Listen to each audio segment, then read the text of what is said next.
জানানোর নতুন পদ্ধতি। কিউআর কোড স্ক্যান করে অভিযোগ জানাতে পারবেন। ঠিকই শুনেছেন, বরানগরের উপনির্বাচনের নতুন বিধায়ক অর্থাৎ জয়ী প্রার্থী সায়ন্তিকা বন্দ্যোপাধ্যায় বরানগরের সাধারণ মানুষের জন্য অভিযোগ জানানোর অত্যাধুনিক নতুন পদ্ধতি নিয়ে আসলেন।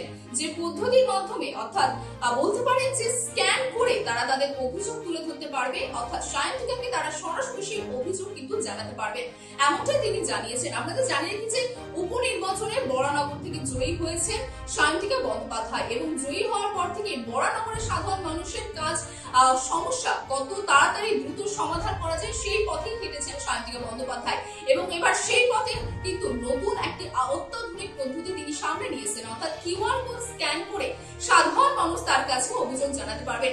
তিনি জানিয়েছেন যে এই কোড স্ক্যান করার মাধ্যমে সরাসরি তার কাছে অভিযোগ আসবে এবং সেই অভিযোগ তিনি সরাসরি কিন্তু মানুষের সমাধান করার চেষ্টা করবেন।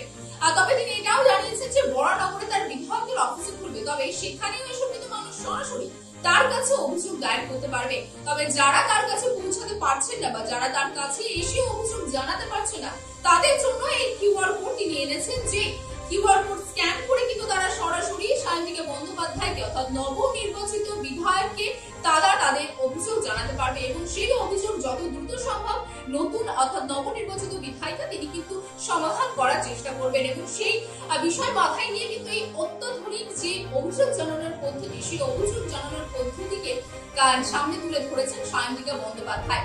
আপনাদের জানিয়ে রাখি যে 2024 লোকসভা নির্বাচনের সপ্তম দফার ভোটের পাশাপাশি কিন্তু বরানগরে উপনির্বাচন ছিল এবং সেই বরানগরে উপনির্বাচনের ফলাফলের সময় আমরা দেখেছিলাম যে কখনো সায়ন্তিকা বন্দ্যোপাধ্যায় এগিয়ে রয়েছেন, কখনো আবার বিজেপি প্রার্থী সজল ঘোষ পিছিয়ে রয়েছেন এবং তবে দেখা যায় যে সেই শ্বাসে কিন্তু সায়ন্তিকা বন্দ্যোপাধ্যায় হাসলেন, অর্থাৎ বিজেপি প্রার্থী সজল ঘোষকে 8008টি ভোটে কিন্তু তিনি পরাজিত করেন এবং নবনির্বাচিত বিধায়কের পদে বসেন তিনি। আমরা দেখেছিলাম 2021 বিধানসভা নির্বাচনে তাকে কিন্তু বাঁকুড়া থেকে দাঁড়ানো হয়েছিল, কিন্তু সেখানে কিন্তু তিনি পরাজয় হয়েছিল।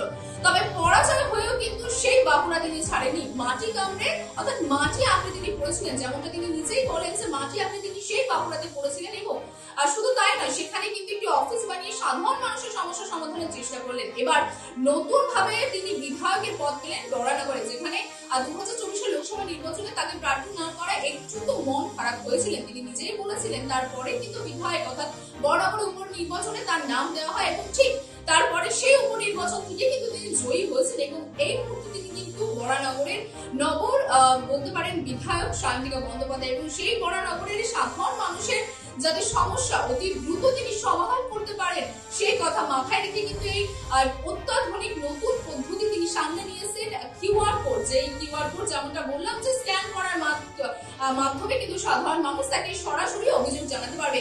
তবে এই কিউআর কোড স্ক্যানের অভিযোগ জানানোর যে প্রক্রিয়া সেটি কিন্তু শুধুমাত্র বরানগরের মধ্যে সীমাবদ্ধ, অর্থাৎ শুধুমাত্র বরানগরের মানুষই কিন্তু তাকে অভিযোগ জানাতে পারবে যেহেতু তিনি কিন্তু বরানগরের বিধায়ক।